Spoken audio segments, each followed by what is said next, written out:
नमस्कार दोस्तों, स्वागत है आपका मनदीप महेंद्र शो में। पिछले एपिसोड में हमने चर्चा भी की थी और वरिष्ठ पत्रकार महेंद्र सिंह आज भी मेरे साथ में मौजूद है और चर्चा भी करेंगे, क्योंकि चर्चा ये की थी कि कांग्रेस में क्रॉस वोटिंग हो सकती है और ये चीज़ हुई भी है। गैप ज़्यादा था लेकिन उसको भी कवर कर गए और कांग्रेस सिर्फ एक वोट से जीती है। सर, स्वागत है आपका। धन्यवाद मनदीप जी। सर, खेला हो गया होता कांग्रेस के साथ तो पूरे हरियाणा के अंदर आज यही चर्चा है। मनदीप जी, कई चीजें हैं, इसके अलग अलग पहलू हैं। एक तो हम लोग इसको इसी तरह से ले लें कि एक है ना, मजाक सा बन गया है, मीम बन गया है, खेला हो गया, खेला हो गया जी। इसके लिए बेटर वर्ड ये है कि धांधली हुई। इसके लिए बेटर वर्ड ये है कि धोखेबाजी हुई, दगाबाजी हुई, गद्दारी हुई। और ये गद्दारी किसी एक पार्टी विशेष से नहीं जी, बल्कि अपने अपने हलके की जनता से हुई, जिन विधायकों ने क्रॉस वोटिंग की। क्योंकि इस बात से फर्क नहीं पड़ता कि भी किसी पार्टी को किसी विधायक ने धोखा दिया, बल्कि इस बात से फर्क पड़ता है कि आपको हजारों लोगों ने वोट दिया जी, ये सोचकर वोट दिया कि आप फलानी पार्टी की टिकट पर उम्मीदवार बनके हमारे पास आए हैं। ये सोचकर वोट दिया कि आप वहां जाकर बीजेपी का विरोध करेंगे, लेकिन आप फिर वापस अगर बीजेपी को वोट कर देते हैं तो ये गद्दारी जनता की वोट के साथ है।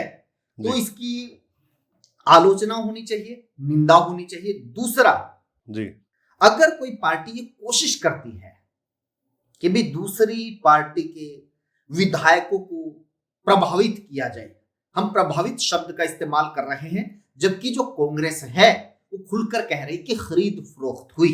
जी, दोनों ही आरोप, चाहे खरीद फरोख्त हुई हो या किसी और तरीके से प्रभावित किया गया हो, ये दोनों ही चीजें हैं तो गलत। बिल्कुल। ये नैतिक तौर पर भी गलत है, कानूनी तौर पर भी गलत है। अगर लोकतंत्र में ये सब होने लगा तो फिर काहे का लोकतंत्र है?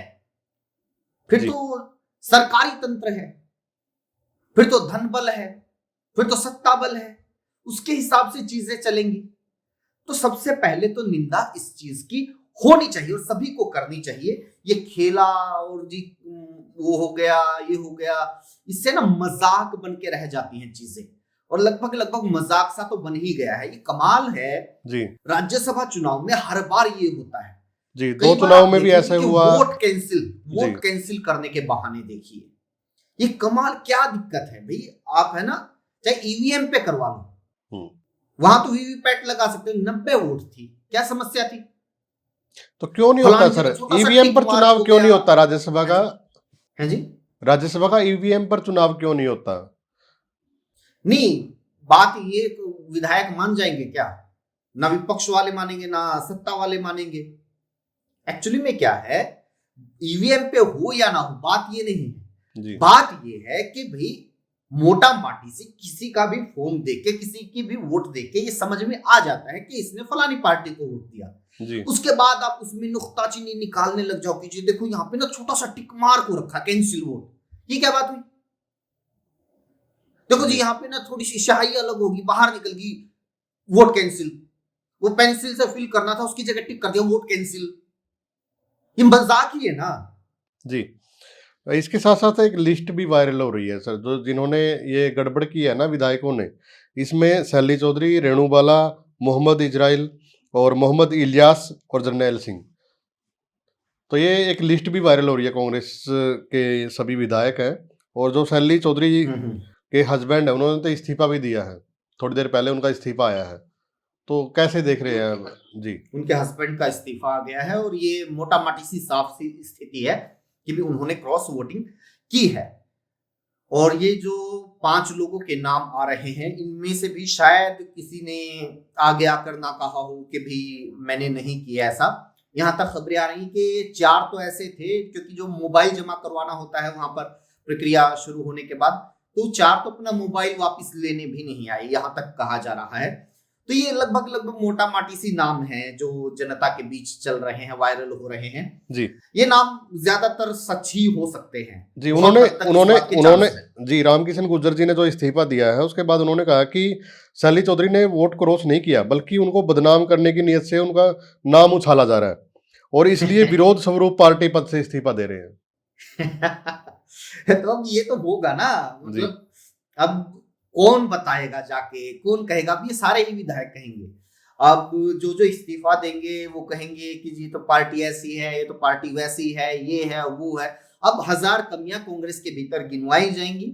ज्यादातर पहले ही इस्तीफा दे देंगे, अगर नहीं देंगे तो फिर इनको पार्टी से निकाला जाएगा और इनके ऊपर जो कानून दिया होगा निश्चित तौर पर पार्टी ने, अगर वो पार्टी के अगेंस्ट जाकर वोट करते हैं तो उनके ऊपर कार्रवाई होती है। या हमने हिमाचल में देखा, हिमाचल में 6 विधायकों ने ऐसा किया था, इस्तीफा हुआ, उसके बाद फिर उपचुनाव हुआ। जी तो हरियाणा में उपचुनाव होने जा रहा है मनदीप जी। 500 सीटों पर होगा सर, ये 500 इस्तीफे लिए पांचों जाएंगे। पे अगर पांचों ने इस्तीफा दिया तो पांचों की सदस्यता गई तो फिर 500 सीटों के ऊपर होगा।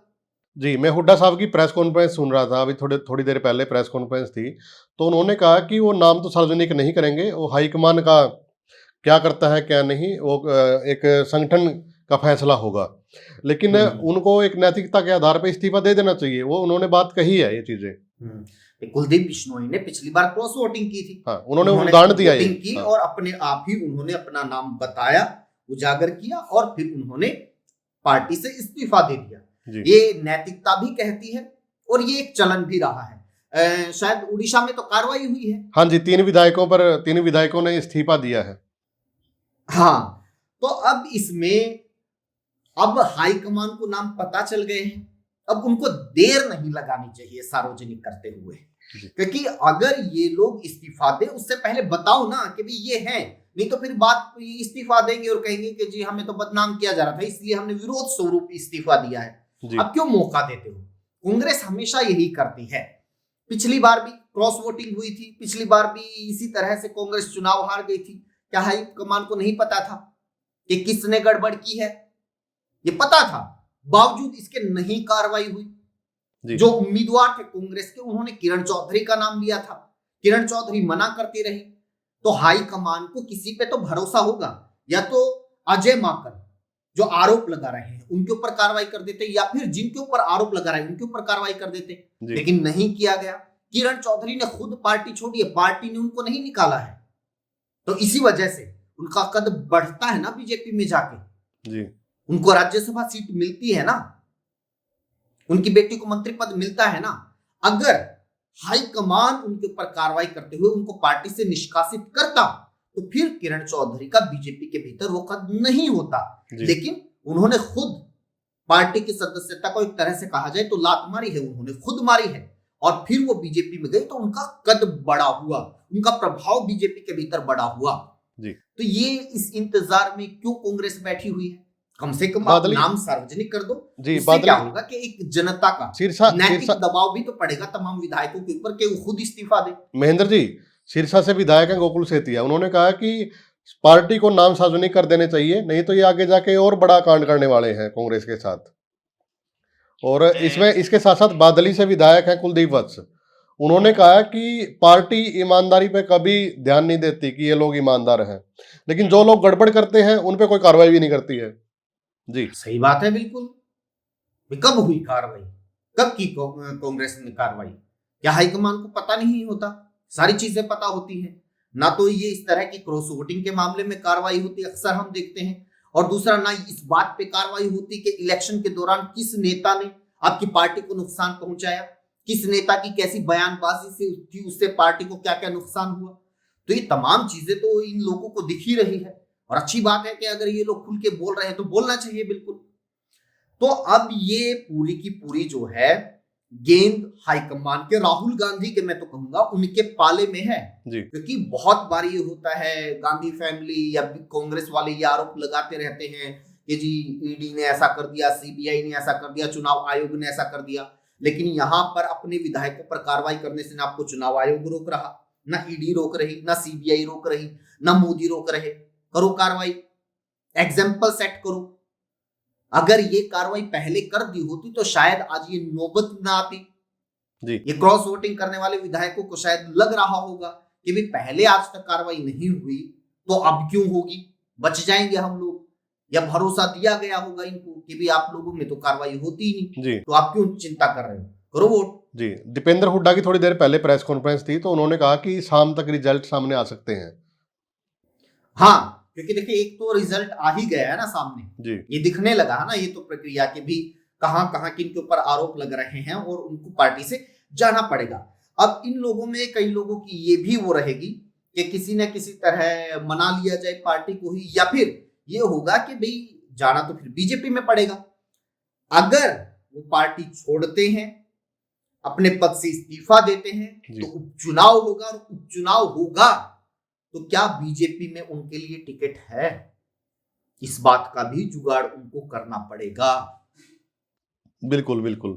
तो इसके साथ-साथ सर, इससे पहले पूरी प्रक्रिया देखें तो सीएम साहब गोकुल सेतिया के घर जाते हैं, तो एक ध्यान डाइवर्ट करने वाली बात थी कि सारे कहीं न कहीं गोकुल सेतिया पे सवाल उठाने लगे थे कि कहीं न कहीं गोकुल सेतिया वहाँ बीजेपी की तरफ से जा सकता है, वोटिंग कर सकता है, लेकिन ये खेला कर दिया। कुछ ऐसा है? नहीं, ये तो फिर ये तो भूपेंद्र सिंह हुड्डा अनिल विज से मिलने गए थे। जी, तो ये देखो, जो है ना सार्वजनिक जो शिष्टाचार है ना, अगर ये कोई नेता निभाता है, वो चाहे नायब सिंह सैनी निभाते हो या गोकुल सेतिया निभाते हो।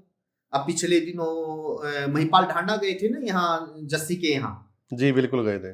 नारनौंद वाले एमएलए साहब के यहाँ, तो बिल्कुल। वो निभाते हो, तो ये बहुत अच्छी बात है, इसका स्वागत होना चाहिए, बिल्कुल बाहें खोल के स्वागत होना चाहिए, क्योंकि लोकतंत्र का मतलब यही होता है कि अगर आप राजनीतिक विरोधी हैं तो फिर राजनीतिक विरोधी हैं, पर्सनल आपसे कोई दुश्मनी नहीं है। जी, अगर पर्सनल दुश्मनी हो जाए, आपसे बोलचाल ही बंद हो जाए, शिष्टाचार ही बंद हो जाए, तो फिर वो लोकतंत्र कहाँ का है, वो तो तानाशाही है। जी, बिल्कुल। आप अपने राजनीतिक प्रतिद्वंदी को दुश्मन मानने लग जाए, उनसे तमाम जो सार्वजनिक शिष्टाचार हैं वो तमाम रिश्ते बोलचाल खत्म कर दे, तो फिर आप लोकतांत्रिक नहीं हो सकते।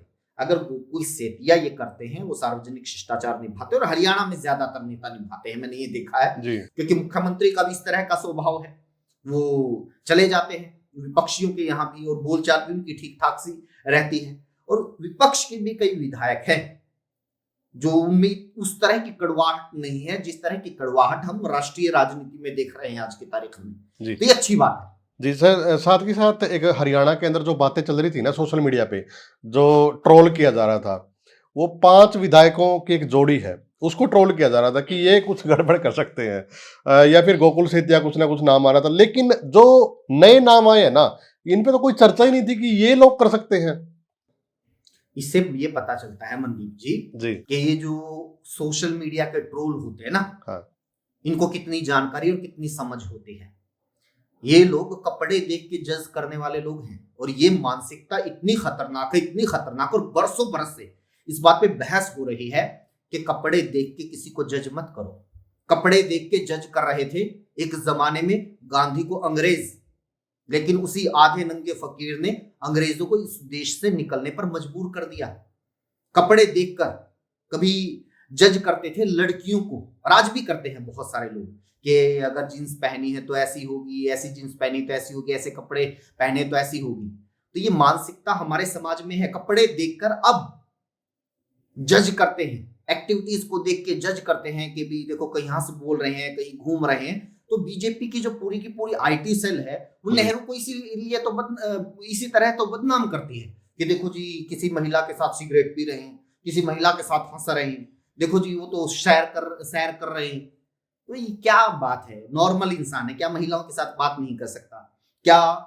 5 विधायक, लगभग हम उम्र विधायक दोस्त नहीं हो सकते क्या? वो कहीं घूमने नहीं जा सकते, हंस बोल नहीं सकते? तो ये एक मानसिकता हमारे यहाँ पर क्या है कि गुलामी की मानसिकता से निकले हुए देश है। असल में मानसिकता से तो निकले नहीं, गुलामी के दौर से निकले हैं हम लोग। और उससे ऊपर भी फिर हमारा ये है कि बरसों बरस का, कई साल का इतिहास हमारा ये है कि अवतारवाद में विश्वास करते हैं, और अवतार ढूंढने लग जाते हैं हर चीज में। नेताओं में भी अवतार ढूंढते हैं। अब नेता अगर कोई बन गया है, विधायक कोई बन गया है, तो कुछ लोगों की मानसिकता ये है कि ये तो भगवान स्वरूप होना चाहिए, इसका आचरण तो ऐसा ऐसा ऐसा ऐसा होना चाहिए। भाई लोकतंत्र है ये जो नेता हैं ये आपके हमारे जैसे लोग हैं, इनको अपने आप से अलग मत समझो, इनको ये मत समझो कि यार बेचारे इनके तो भगवान राम की तरह हर चीज में मर्यादा पुरुषोत्तम होंगे ना, इनकी एक्टिविटीज आम लोगों की तरह होंगी। यही तो लोकतंत्र है। नहीं तो फिर आप ना इलेक्शन का मतलब क्या रह गया? अगर आम लोग आम तरीके से रहने वाले, हमारे आपकी तरह बोलने चलने वाले, हिलने मिलने जुलने और यारी दोस्ती करने वाले लोग अगर विधायक सांसद नहीं बनेंगे तो फिर कहाँ का लोकतंत्र है? जी। तो यही है कि देखो, मैं फिर कह रहा हूँ कि ये जो सोशल मीडिया की ट्रोलबाजी होती है, इससे पता चलता है कि इनमें कितनी समझ है, इनको कितनी जानकारी होती है। क्योंकि ये भी क्या है कि सस्ता डाटा है, हाथ में सभी के मोबाइल है, जी। आप कुछ भी लिखते रहो। जी। साथ के साथ सर एक बात और है, इस सारे मामले में जैसे कांग्रेस की अगर बात करें तो दीपेंद्र हुड्डा सबसे आगे रहे हैं। दीपेंद्र हुड्डा उनको ले जाते दिख रहे हैं हिमाचल की साइड, जब होटलों में शिफ्ट हुए और खुद गाड़ी ड्राइव कर रहे हैं। और जब रिजल्ट आया तो रात को भी 2 बजे भी प्रेस कॉन्फ्रेंस कर रहे हैं। तो एक बड़ा सेटबैक लगता अगर बाई चांस मिस्टेक हो जाती है, एक वोट और मिल जाता। और अभय चौटाला का कितना कुछ, इनेलो का आप कितना कुछ रोल मानते हो इस पूरे मामले में, जब उन्होंने फैसला लिया कि हम किसी को वोट नहीं करने वाले? जी। पहले इनेलो की बात कर लेते हैं। हाँ प्रत्यक्ष अप्रत्यक्ष तौर पर जी। इनेलो की वजह से कांग्रेस जीती है, क्योंकि पिछले चुनाव में जैसा होता आया है, अगर इनेलो निर्दलीय को या बीजेपी के उम्मीदवार को वोट कर देती तो हो गया था इलेक्शन। जी। इलेक्शन में क्या बचा था? ये इनेलो ने ये फैसला लिया, तो इसकी वजह से आज हम ये चर्चा कर रहे हैं। जी। तो ये हुआ, इसमें एक बहुत बड़ा रोल है। मैं तो कहता हूं कि करमवीर बोध को एक मिठाई का डब्बा इनेलो विधायकों के पास, अभय सिंह चौटाला के पास भी लेके जाना चाहिए, क्योंकि प्रत्यक्ष अप्रत्यक्ष तौर पर उनका योगदान तो रहा है, वरना तो दे देते वोट। और कांग्रेस को तो बिल्कुल नहीं देते। ये तो नीति है, लाइन, पार्टी लाइन है इनेलो की। तो एक है। दूसरा, आपने दीपेंद्र हुड्डा की बात की। इस पूरे के पूरे चुनाव को है ना, कांग्रेस ने बहुत बड़ी चुनौती के तरह लिया था, क्योंकि पहले ऐसा हो चुका है और बीजेपी के जो मंसूबे थे उनको कांग्रेस भांप गई थी कि भाई बीजेपी वो पार्टी है, जीत के प्रति इतनी जुनूनी पार्टी है कि वो हर लिहाज से किसी भी तरीके से वो जीतना चाहेगी। तो इसके लिए बहुत जरूरी है कि पार्टी विधायकों को संभाल के रखा जाए। तो उसके लिए कमान खुद दीपेंद्र हुड्डा का आपने जिक्र किया। भूपेंद्र हुड्डा प्रभारी और प्रदेश अध्यक्ष जी, 4 सांसद पार्टी के। जयप्रकाश जेपी भी वहीं थे, वरुण मुलाना भी वहीं थे और सतपाल ब्रह्मचारी भी वहीं थे। तो ये सारे के सारे लोग एकजुट होकर और इस कोशिश में थे कि भी किसी ना किसी तरह से बीजेपी के मंसूबों को नाकाम किया जाए। और आखिरकार इन लोगों की मेहनत रंग लाई, क्योंकि बड़ा नाम है। भूपेंद्र सिंह हुड्डा का पूर्व में मुख्यमंत्री रहे हैं, तो एक्सपीरियंस भी ज्यादा है और जिम्मेदारी भी उनके ऊपर ज्यादा है। तो वो दीपेंद्र हुड्डा को असाइनमेंट देते हैं और दीपेंद्र हुड्डा वहां पर थे। तो आज की तारीख में अगर करमवीर बोध के बाद कोई सबसे ज्यादा खुश होगा तो वो दीपेंद्र हुड्डा और भूपेंद्र हुड्डा होंगे, क्योंकि अगर ये सीट किसी ना किसी तरह से हार जाती कांग्रेस जी, तो बड़ा ठीकरा इनके ऊपर फूटना ही फूटना था जी। विधानसभा चुनाव के बाद एक बड़ी लॉबी के निशाने पर है ये नेता और बहुत सारे लोगों में एक नाराजगी भी रही इनके प्रति। अगर ये भी हो जाता तो फिर इनके ऊपर बहुत बड़ा ठीकरा फूटना था जी। और अब इनको हाईकमान की नजरों में और लोगों की नजरों में फिर ये वाहवाही भी मिल रही है जी। ये भी किया, क्योंकि बाकी राज्यों में तो हम देख रहे हैं ना कि तपड़ी उठ गई। बिल्कुल, बहुत सारी, यहां तक हिमाचल तो हमारा पड़ोसी राज्य, सरकार होते हुए क्रॉस वोटिंग हो गई जी। 6 विधायकों की क्रॉस वोटिंग हो गई। तो यहां इतना रोक लिया, अपने विधायक को, अपने उम्मीदवार को जिता दिया। तो ये छोटी बात नहीं है, बहुत बड़ी बात है जी। धन्यवाद सर बातचीत करने के लिए।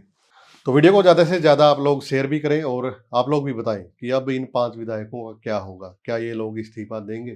क्या उपचुनाव होगा? कमेंट के माध्यम से अपनी राय जरूर दें। धन्यवाद।